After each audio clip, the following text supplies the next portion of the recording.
Vamos falar sobre as propostas para incentivar a natalidade em Portugal, que foram divulgadas nos últimos dias. Bom dia, Marisa Matias. Bom dia.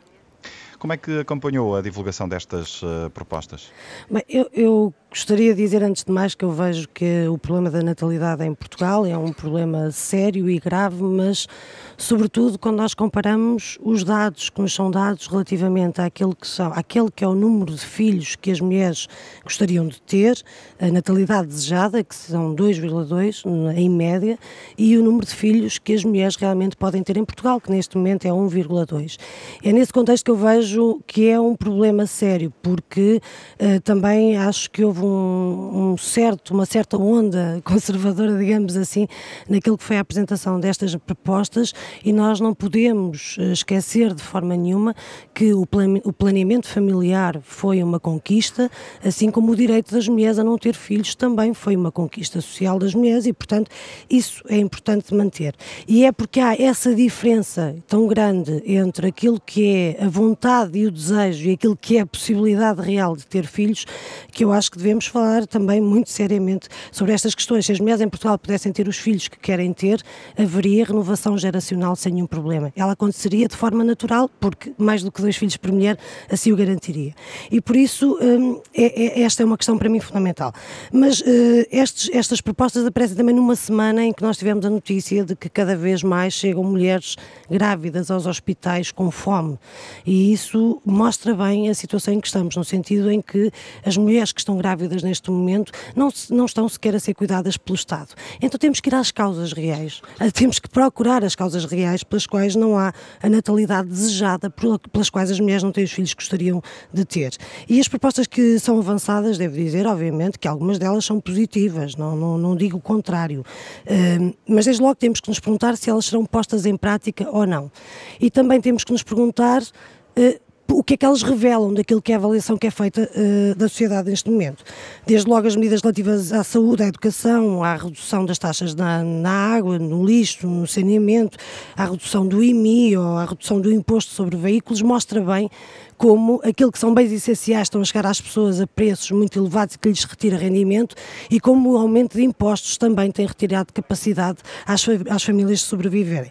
Mas a outra proposta, por exemplo, relativa à redução das despesas, de deduzir a possibilidade de reduzir despesas com os netos no IRS dos avós que têm netos a seu cargo e que têm despesas com eles, também nos mostra bem em que sociedade é que nós estamos neste momento. Já há de facto muitos avós a tomar conta dos netos. Aliás, a geração dos avós é aquela que está a ser muito afetada pelos cortes e pelas políticas de austeridade, mas é aquela que hoje não está a assegurar apenas os netos, mas também os filhos, porque nós temos um desemprego estrutural na população mais jovem, e esta geração que está a ser tão afetada que está ainda a conseguir segurar a vida de muitas famílias.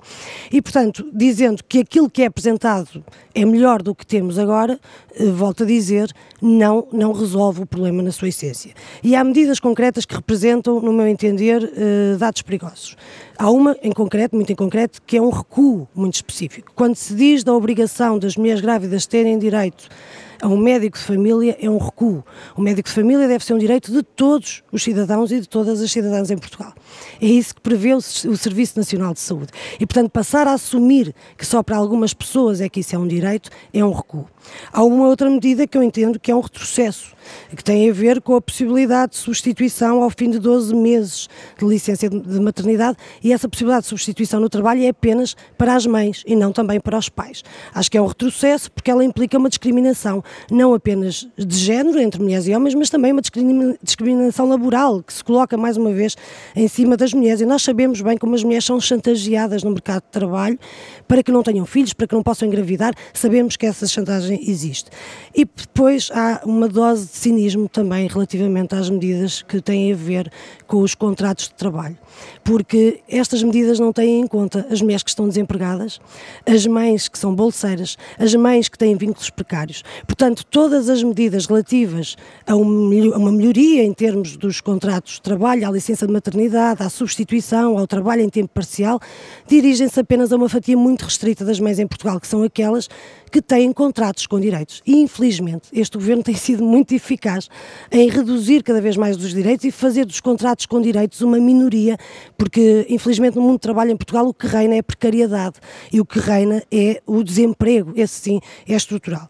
E por isso parece-me óbvio que as medidas melhores para aumentar a natalidade em Portugal seria garantir contratos de trabalho com direitos, desde logo, e seria garantir um estado de bem-estar, sabendo que a saúde, a educação, tudo isso está a ser posto em causa, é garantir que não é posto em causa. Assim sim, se as famílias tivessem essas condições e se pudessem ter os filhos que realmente desejam ter, não haveria nenhum problema de natalidade ou de reposição geracional.